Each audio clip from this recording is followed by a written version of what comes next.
Good evening everyone. आज हम पढ़ने वाले हैं अर्थ के बारे में।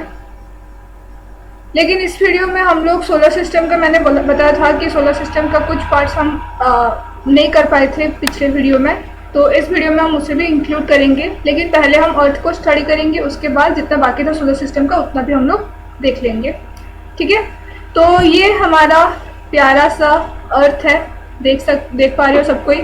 ठीक है, एंड चलो स्टार्ट करते हैं अर्थ के बारे में क्या क्या है। सबसे फर्स्ट चीज क्या है, ये तो हम पहले से ही जान चुके हैं क्या, कि earth is the third planet from solar system, from the sun. ठीक है, in the solar system earth is the third planet and from sun अगर हम देखते हैं तो अर्थ क्या है, थर्ड नंबर प्लैनेट है। हो गया, फाइन, ये बात हमें पता है, ये बेसिक है, हमने पहले से ही देख चुका है। नेक्स्ट क्या है, it is the fifth largest planet. ये है fifth largest planet in the solar system. Solar system में फिफ्थ लार्जेस्ट प्लैनेट है कौन सा, अर्थ। एक्चुअली इसके ऊपर और चार कौन कौन प्लैनेट हैं, जो जोवियन प्लैनेट्स थे। ठीक है, Jupiter, Saturn, Uranus and Neptune. इन चारों के बाद आता है अर्थ। मतलब अगर हम देखें टेरेस्टेरियल प्लैनेट्स को, तो टेरेस्टेरियल प्लैनेट्स में सबसे बड़ा प्लैनेट होता है earth, and after jovian planets largest planet होता है हमारा अर्थ। ठीक है, so it is the fifth largest planet in the solar system. Next क्या है, it is largest among terrestrial planets, I told you this. ठीक है, अभी जस्ट बताई मैंने ये। Next, it has the highest density. इसका जो डेंसिटी होता है वो हाईएस्ट होता है।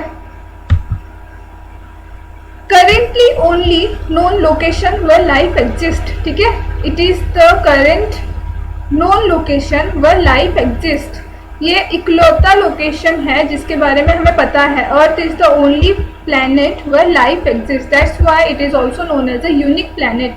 ठीक है, यहाँ पे लाइफ रहता है, यहाँ पे एयर है, वाटर है, everything exist here, that's why we call it as a unique planet. ठीक है, तो ये करेंटली इसलिए कहा जा रहा है बिकॉज इस ये जो साइंस का जमाना है, यहाँ पे कुछ भी हम परफेक्टली नहीं बोल सकते कि यहीं पे ही लाइफ एग्जिस्ट करता है। देयर आर, मतलब बहुत सारे सर्चेस किए जा रहे हैं डिफरेंट प्लैनेट्स में, सैटेलाइट वगैरह छोड़े जा रहे हैं, वहाँ पे देखे जा रहे हैं कि वहाँ पे भी लाइफ एग्जिस्ट कर सकता है क्या, या फिर कोई प्लैनेट में क्या लाइफ एग्जिस्ट कर रहा है। ठीक है, तो इसको हम बोलेंगे करेंटली। ठीक है, नेक्स्ट, अर्थ डे कब होता है। अर्थ डे इज सेलिब्रेटेड ऑन 22 अप्रैल को हम सेलिब्रेट करते हैं अर्थ डे। और क्यों सेलिब्रेट करते हैं, टू एजुकेट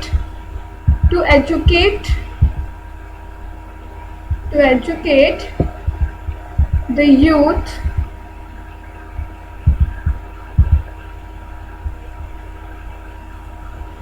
अबाउट, इसके बारे में, this earth, about this earth के बारे में एजुकेट करने के लिए अर्थ डे हम सेलिब्रेट करते हैं। और वो कब होता है, 22 अप्रैल को सेलिब्रेट किया जाता है। ठीक है, नेक्स्ट क्या है, the realization that earth is a planet was established fairly recently in 17th century. ठीक है, अर्थ एक प्लैनेट है बोल के हमें कब मतलब रियलाइज हुआ, हम कब भरोसा करने लगे कि हाँ अर्थ एक प्लैनेट है, ये बहुत ही रिसेंट केस है। कब है, 17th सेंचुरी में। 17th सेंचुरी को अगर हम देखें तो वो कितना ईयर होता है, 1600 से लेके 1659 तक, 1699 तक। ठीक है, ये होता है हमारा 17th सेंचुरी। तो इस टाइम पे हमें पता चला, मतलब हमने रियलाइज किया कि या actually earth is a planet. ठीक है, तो प्लेटो करेक्टली डिड्यूस्ड किए थे कि अर्थ का जो शेप है वो कैसा है, स्फेरिकल है। लेकिन उनका जो आइडिया है वो अभी ही प्रूव हुआ है कि अर्थ एक्चुअली स्फेरिकल है। तुम लोग देखे होगे बहुत से ऐसे केसेस आते हैं जहाँ पे मेंशन किया जाता है कि अर्थ मतलब पहले था, हम लोग पहले स्टडी करते थे, अगर हम अर्थ के इवोल्यूशन को देखें तो हम पहले ये सोचते थे कि अर्थ जो होता है वो फ्लैट होता था, अर्थ एक फ्लैट स्ट्रक्चर है। लेकिन बाद में हमें पता चला कि no, it is spherical structure. ठीक है, ये स्फेरिकल स्ट्रक्चर है। क्यों, क्योंकि इसके बारे में भी बहुत से थ्योरी आए, जैसे कि शेप वाला थ्योरी एक होता है, शेप वाला। ठीक है, एक शेप वाला थ्योरी होता है, उसमें क्या करता है कि उसका जो मास्ट होता है, शेप का जो मास्ट होता है, वो उसको स्टडी किया जाता है कि अगर ये फ्लैट होता, अगर ये सरफेस फ्लैट होता तो क्या होता, हम इधर से जहां तक भी जाए हमें ये जो मास्ट है, मास्ट का जो हाइट है वो बिल्कुल अल्टीट्यूड हमेशा सेम दिखाई देता। लेकिन जबकि अर्थ स्फेरिकल है, उस वजह से एक पोजीशन पे अगर एक इंसान खड़ा है तो उसको इस जगह पे मतलब अपने सीधा सीधा उसको थोड़ा ज़्यादा हाइट में दिखेगा, फिर वो आगे जितना बढ़ता जाएगा उसका हाइट उतना कम होता जाएगा। दैट मीन्स ये सिर्फ स्फेरिकल केसेस में ही पॉसिबल हो सकता है। ठीक है, और हमने ये प्रूव किया कि earth is spherical and it is not flat. Next, it is the only planet जो कि किसी भी रोमन गॉड के या फिर ग्रीक गॉड के नाम पे नहीं रखा गया है। जैसे कि तुम्हें पता होगा डिफरेंट प्लैनेट को, जैसे कि वीनस को हम बोलते हैं क्या, शुक्र। ठीक है, वीनस को शुक्र बोला जाता है। देन आवर जुपिटर को हम बोलते हैं क्या, बृहस्पति। ठीक है, सैटर्न को शनि। इस तरीके से डिफरेंट नाम दिया जाता है, लेकिन अर्थ को कोई ग्रीक गॉड के नाम से नहीं बुलाया गया है। अर्थ का एज कितना है? अर्थ का एज है 4.5 बिलियन ईयर्स। ठीक है, 4.5 बिलियन ईयर्स से अर्थ एग्जिस्टेंस में है। And if we calculate the distance from the sun, sun से अगर हम अर्थ को कैलकुलेट करते हैं उसका डिस्टेंस कितना होता है, 1 एस्ट्रोनॉमिकल यूनिट, 1 AU। और अगर हम उसे किलोमीटर में देखते हैं तो दैट इज 147 मिलियन किलोमीटर। ठीक है, next, it is not completely spherical. हमने देखा कि अर्थ स्फेरिकल है, लेकिन ये कंप्लीटली स्फेरिकल नहीं है। कैसे नहीं होता? क्योंकि अर्थ का शेप जो होता है वो एक ऑरेंज के शेप की तरह होता है। ऑरेंज का शेप देखे होगे ना, ऑरेंज किस तरीके का होता है, लाइक दिस। थोड़ा सा इधर जो ये जो पार्ट है उसका इक्वेटोरियल जो पार्ट है, इक्वेटर का पार्ट में थोड़ा सा ये बल्ज होके रहता है। इक्वेटर के पार्ट में बल्ज रहता है और पोलर पार्ट जो ये ऊपर का पार्ट है यहाँ पे फ्लैट रहता है। ठीक है, मतलब इस जगह पे थोड़ा उठ के रहेगा। बल्ज मतलब थोड़ा बाहर निकल के, जैसे मोटे लोगों का पेट जैसे बाहर निकला होता है, वैसे ही अर्थ का जो इक्वेटोरियल पार्ट है वो थोड़ा सा बाहर निकला होता है, और जो ऊपर और नीचे पोलर पार्ट है वहाँ पे फ्लैट रहता है। ठीक है, और ये क्यों होता है? Because of its rotation. Rotation की वजह से ये शेप अर्थ ने डेवलप किया है। ये सब शेप अर्थ का होता है। ठीक है, नेक्स्ट, अराउंड 71% अर्थ का जो सरफेस है वो किससे कवर्ड हुआ है? By water, and 29% is covered by land. ये तो हमें पता ही है। ठीक है, 3/4 वाटर से कवर्ड है and 1 part is covered by land. Next, जो 3/4 पार्ट या फिर जो 71% अर्थ का पानी से भरा हुआ है, उसमें से 3% ही पानी होता है जो कि फ्रेश होता है, एंड बाकी 97% सॉल्टेड वाटर होते हैं, जो कि कहाँ पे प्रेजेंट होते हैं? ओशियंस में प्रेजेंट होते हैं। ठीक है, ओशियंस में प्रेजेंट होते हैं। बाकी 3% होता है जो कि हमें फ्रेश मिलता है। उस 3% से भी 2% फ्रोजन फॉर्म में होता है, जो कि आइस सीट्स वगैरह में होता है, ग्लेशियर्स वगैरह में। ठीक है, नेक्स्ट, सिर्फ 1% ही हमारे पास प्रेजेंट होता है जो कि हम ग्राउंड वाटर या रिवर वाटर या लेक से हमें मिलता है और हम उसे यूज कर पाते हैं। हो गया। नेक्स्ट, अगर हम अर्थ के एटमॉस्फेयर को देखें, एटमॉस्फेयर में क्या क्या कंपोज्ड है? Atmosphere is composed of, maximum amount क्या है? नाइट्रोजन का 78% प्रेजेंट है। क्या? नाइट्रोजन, जिसे हम N2 बोलते हैं। ठीक है, नाइट्रोजन 78% प्रेजेंट है, जो कि मैक्सिमम अमाउंट में कवर करता है। नेक्स्ट 21% होता है किसका? ऑक्सीजन का, दैट इज O2। ठीक है, और बाकी 0.97% is of argon and carbon dioxide. ठीक है, एंड बाकी जो 0.04% होता है वो अदर गैसेस का कंसिट्रेशन होता है, प्लस वाटर वेपर उसमें प्रेजेंट रहता है। ठीक है, नेक्स्ट, मिक्सचर ऑफ गैसेस को ही हम बोलते हैं क्या? Air. Mixture of gases is known as air. And earth के एटमॉस्फेयर में सबसे ज़्यादा अमाउंट होता है किसका? नाइट्रोजन का, एंड सेकंड में आता है ऑक्सीजन का। ये परसेंटेज याद रखना जरूरी है। 78% is for nitrogen and 21% is for oxygen. ठीक है, next, the atmosphere of earth is divided into 6 layers. Earth का जो एटमॉस्फेयर होता है वो क्या होता है? 6 लेयर में डिवाइड हुआ होता है, 6 लेयर्स में। ठीक है, इस तरीके से लेयर्स होते हैं, डिवाइड हुआ होता है। तो ये कौन कौन से लेयर है? Troposphere, stratosphere, mesosphere, thermosphere, exosphere and ionosphere. ठीक है, these are the 6 layers of atmosphere of earth. ठीक है, अर्थ के एटमॉस्फेयर के 6 लेयर कौन कौन से हैं? Troposphere, stratosphere, mesosphere, thermosphere, exosphere and ionosphere. अब देखो, ये अर्थ का इनर पार्ट है, इनर पार्ट ऑफ अर्थ। ये अंदर का हिस्सा, अर्थ अंदर से ऐसा दिखता है, ये है इनर पार्ट ऑफ अर्थ। क्या क्या इसका नाम है? पहले का होता है क्रस्ट, ऊपर का जो पार्ट है उसे हम बोलते हैं crust.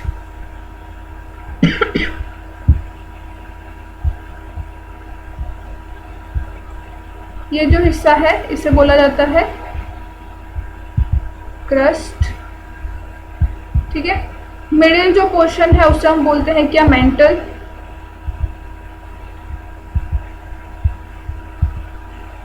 And inner part is known as core.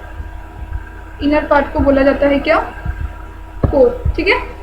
ये है अर्थ का डिफरेंट पार्ट्स। हम लोग कहाँ पे रहते हैं? हम लोग ये क्रस्ट में रहते हैं, यहीं पे ही होता है हमारा lithosphere, means land part, land present होता है और हम यहाँ पे रहते हैं। फाइन, ये भी वही है, क्रस्ट, मेंटल, देन कोर और ये inner core. Inner core, outer core, mental and crust, ठीक है। उसके बाद अर्थ का जो कोर होता है वो कैसा होता है? सॉलिड होता है, ठीक है। अर्थ का कोर सॉलिड होता है, सॉलिड स्ट्रक्चर का होता है। And it is made of iron and निकल।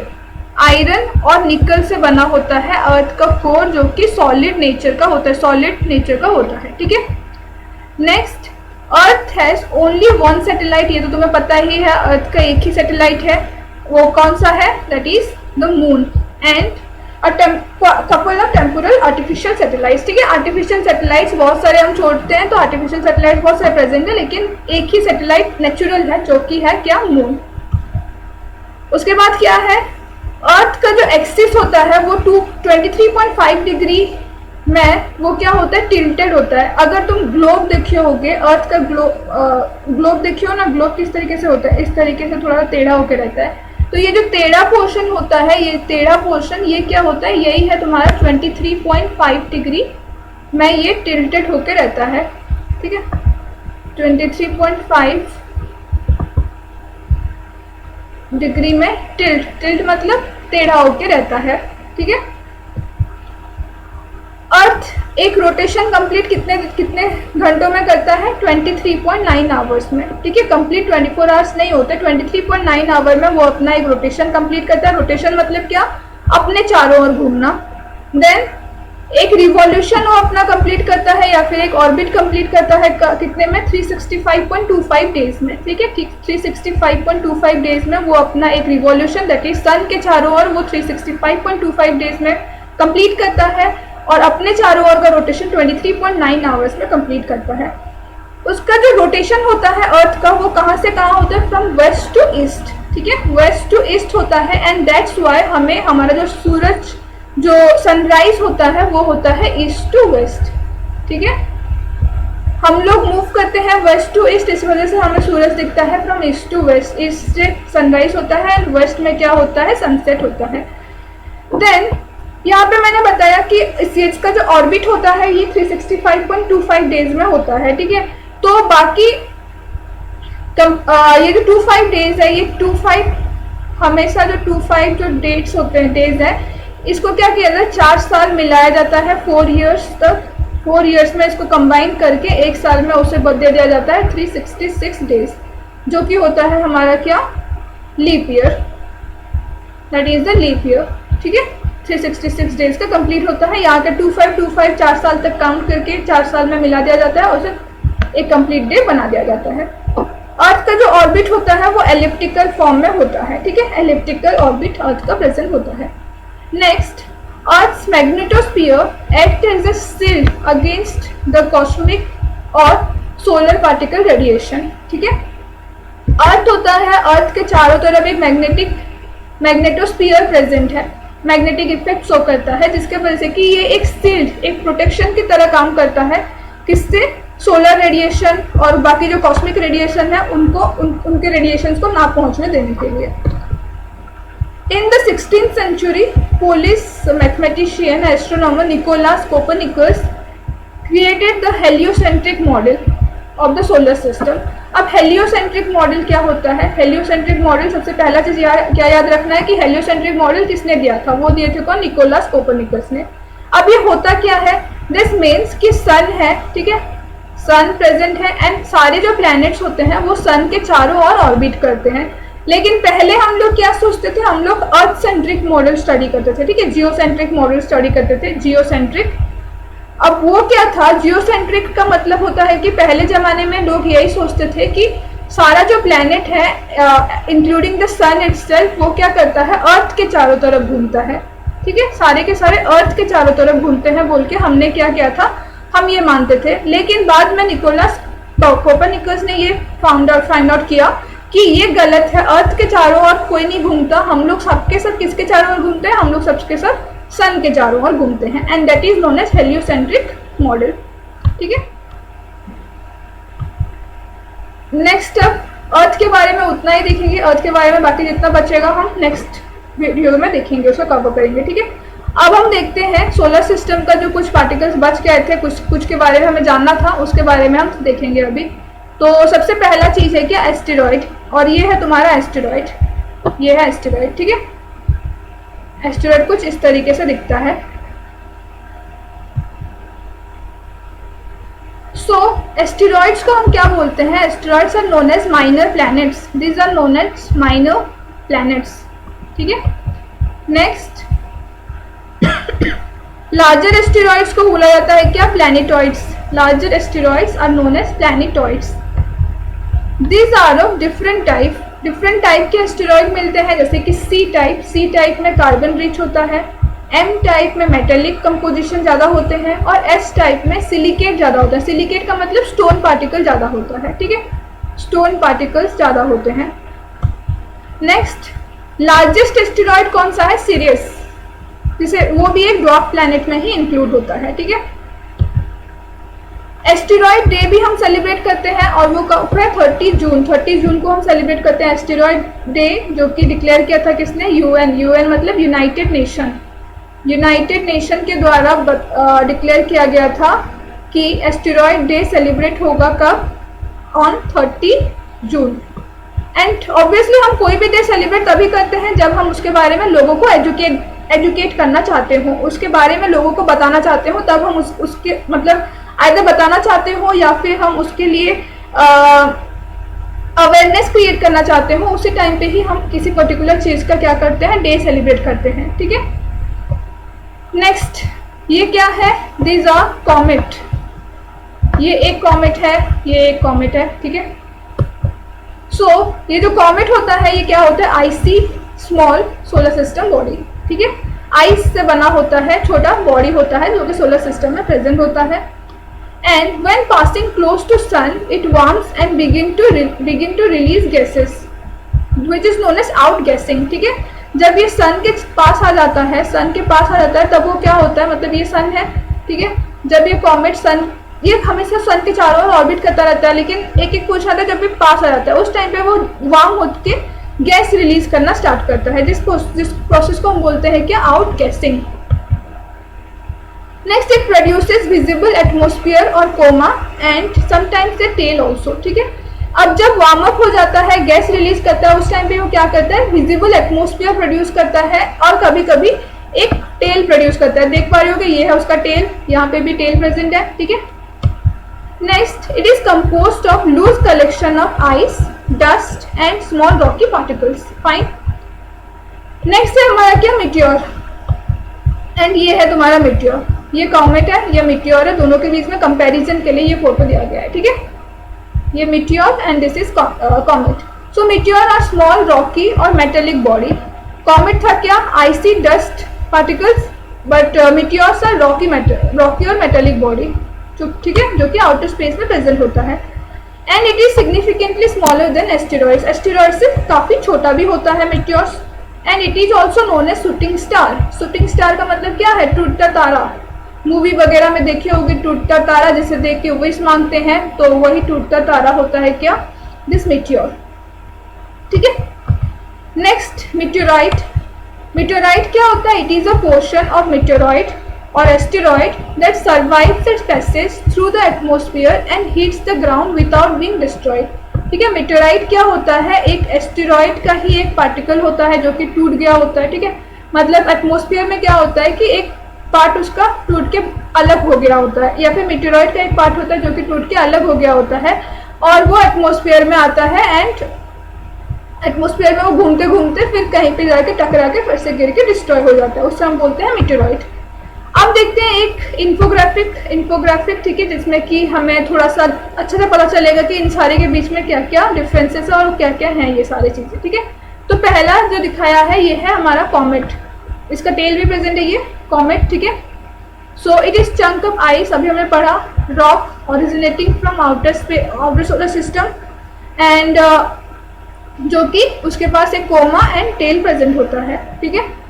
Next asteroid, this is asteroid, ये रॉक पार्टिकल होता है जो कि ऑर्बिट करता है कहाँ पे, मार्स और जुपिटर के बीच में, एस्टेरॉइड बेल्ट में, ठीक है।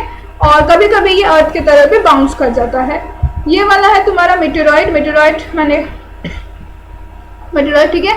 ये है क्या, अ space rock that's bigger than a dust grain, ठीक है, डस्ट पार्टिकल से बड़ा है लेकिन एस्टेरॉइड से छोटा होता है।